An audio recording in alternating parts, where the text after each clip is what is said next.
السلام علیکم، کیا آپ ایسی دوستی کر سکتے ہیں؟ امام غزالی رحمہ اللہ لکھتے ہیں کہ ایک شخص اپنے دوست کے پاس گیا اور اس کا دروازہ کٹکھٹایا۔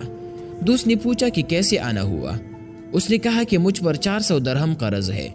دوست نے 400 درہم اس کے حوالے کر دی اور روتا ہوا گھر کے اندر واپس آیا۔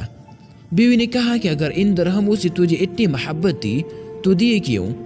اس نے کہا کہ میں تو اس لیے رو رہا ہوں کہ مجھے اپنے دوست کا حال اس کے بتائے بغیر کیوں نہ معلوم ہو سکا، حتیٰ کہ وہ میرا دروازہ کٹکھٹانے پر مجبور ہو گیا۔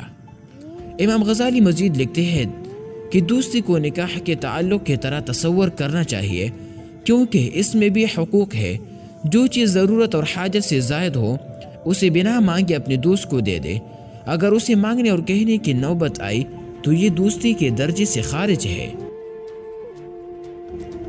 دوستی صرف ٹائم پاس کرنے کا کھلونا نہیں ہے دوستو، کہ جب جی چاہا کھیلا اور ضرورت پوری ہونے پر پھینک دیا، بلکہ یہ ایک بہت پیارا رشتہ ہے۔ اس رشتے کو نبھانا بھی ہر کسی کے بس کی بات نہیں۔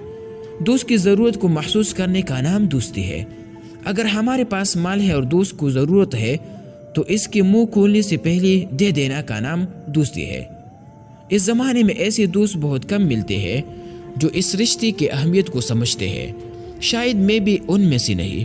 ہمارے دوستوں کی تعداد تو سینکڑوں میں ہے، لیکن کیا ہم نے کسی ایک سے بھی اچھی طرح دوستی نبھائی ہے؟ اس سوال کا جواب دینے سے پہلے میں نے گزرے ہوئے دنوں کو یاد کیا تو کوئی ایسی بات نظر نہیں آئی کہ میں جواب میں ہاں کہہ سکوں۔